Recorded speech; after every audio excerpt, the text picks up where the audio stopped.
Acá estuvimos. El 3 de junio de 2015 respondimos a un llamado urgente. Nos encontramos en un grito colectivo, ni una menos. Salimos a las calles para decir basta de femicidios.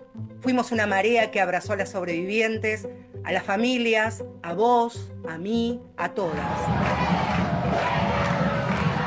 Reclamamos, denunciamos, le pusimos nombre a la violencia y también al dolor. El 3 de junio señalamos que la violencia machista no es un tema de seguridad, es una cuestión pública. El lugar más inseguro puede ser nuestra propia casa. Pedimos acompañamiento, medidas de prevención, cuidado, educación. Estuvimos por vos, por mí, por las que fueron asesinadas, maltratadas, abusadas, por las que pidieron ayuda y nadie escuchó, por las que ni siquiera fueron noticia. Estuvimos con amigas, con familia, con compañeras y compañeros del colegio, de la facultad, del trabajo. Estuvimos con vos, que fuiste sola, pero te sentiste acompañada.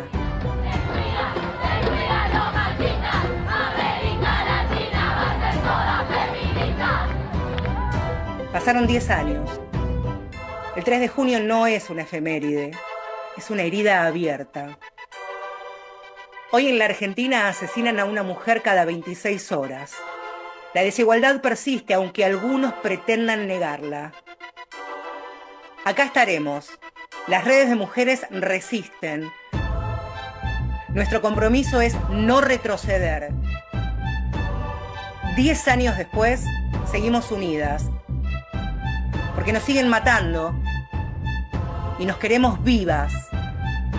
Acá estuvimos, acá estamos, acá estaremos. Gritamos juntas, gritamos todos, ni una menos. ¡Ni una menos! ¡Viva lo queremos! Se cumplen 10 años de el Ni Una Menos, como veíamos en este tape, 3 de junio del 2015, 3 de junio del 2025, y el placer de poder saludar a Lucy Caballero, que es licenciada en Sociología, una persona que viene acompañando justamente esta lucha desde siempre, y es investigadora de la UBA. Lucy, ¿cómo va? Eduardo Román te saluda. Hola, ¿qué tal? Buenas tardes. Buenas tardes, gracias por estar con nosotros.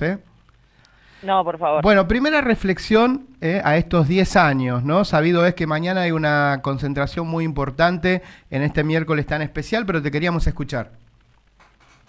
Sí, la primera reflexión es un balance que obviamente no puede ser lineal, tiene muchas dimensiones y complejidades.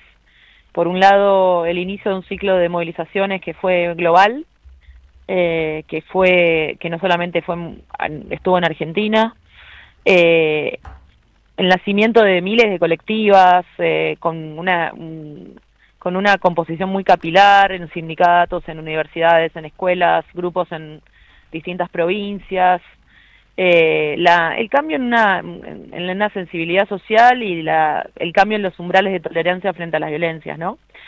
Después, obviamente, una serie de logros institucionales que fueron conquistas parciales en relación a lo que venía pidiendo el movimiento, que hoy están obviamente en retroceso y muy cuestionados, pero que sí persiste, bueno, un núcleo de organización y de redes, como bien lo dice el video, y sobre todo distancias organizativas que se mantuvieron durante estos 10 años, ¿no?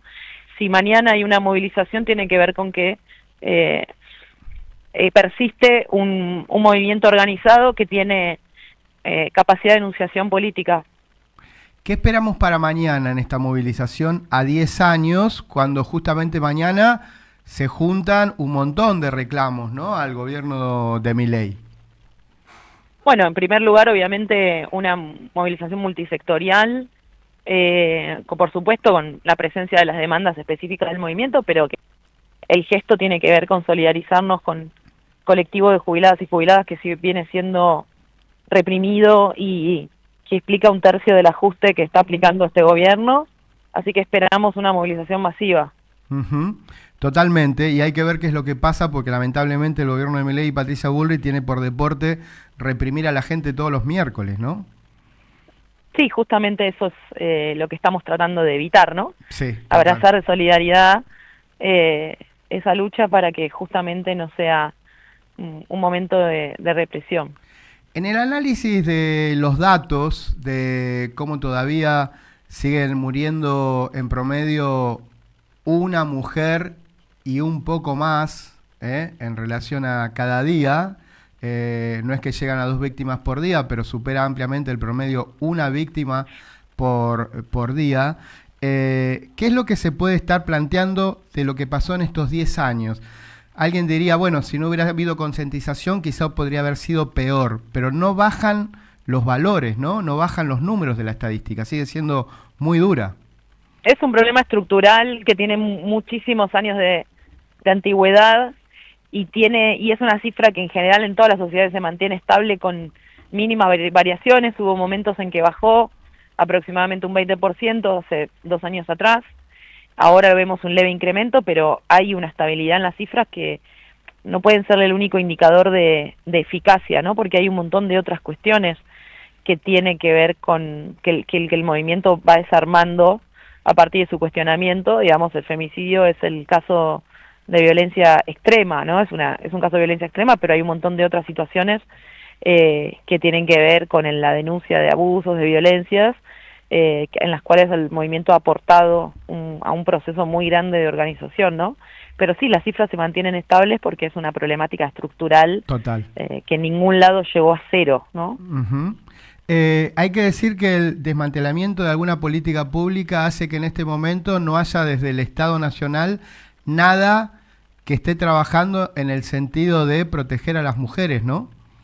No hay muy pocas herramientas, uh-huh, como la línea 144 que está siendo desmantelada, de la misma manera el programa Acompañar, y bueno, sí, estamos en presencia de un Estado cómplice, ¿no? Uh-huh. Quería preguntarte, en relación a todo lo que se ha logrado, cómo se vive toda esta última época, que es un momento de repliegue, es un momento para, evidentemente, retomar fuerzas, seguir levantando las banderas, pero donde la opinión pública en algunos sectores en redes empieza a ser mucho más hostil que en el 17, que en el 18, que en el 19, ¿no? Sí, eso tiene que ver con que también las redes son un micromundo que está habitado y que con características de mucho activismo contra el movimiento, y después obviamente una promoción desde el propio Estado, ¿no? A ese odio. Uh-huh. Nosotras no creemos que la sociedad argentina sea de por sí conservadora, ¿no? Creemos sí que se trata de fomentar eso desde el propio Estado, y obviamente la sensación de militancia actualmente es distinta a la del 2015, porque claramente hoy es mucho más contracultural, es mucho más difícil la visibilidad, es mucho más difícil la inserción institucional de estos discursos, pero yo creo que no hay que generalizar y que no hay que dar por hecho que efectivamente que se volvió sentido común en la sociedad. Te hago la última porque analizando un poquitito, preparando la entrevista y conociéndote un poco más, vi mucho material escrito, muchas entrevistas y videos en relación a el análisis del endeudamiento desde un costado feminista, desde el feminismo, ¿no? Se hablaba mucho del endeudamiento en relación a lo que significa eso para las mujeres y me pareció muy interesante. Si bien ahora tenemos pocos minutos, me gustaría hacer una reseña de cómo hacer para reinstalar todo este tema que uno siempre viene hablando, cómo es que del debate público desaparece el tema de la deuda, ¿no? Y la deuda en relación a la gran cantidad de deudas que hay con el colectivo, ¿no? Y con las mujeres.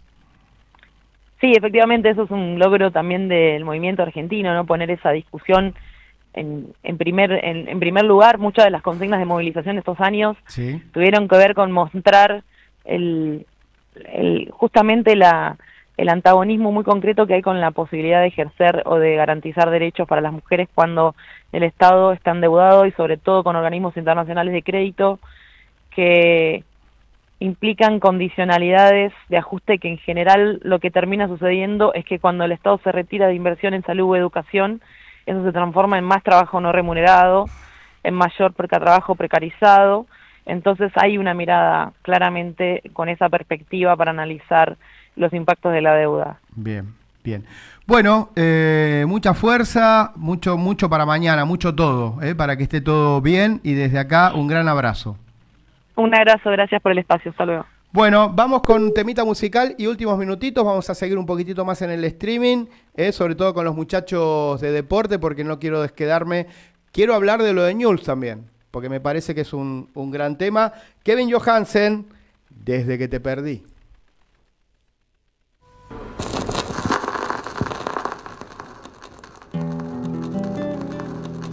Las cosas no andaban bien.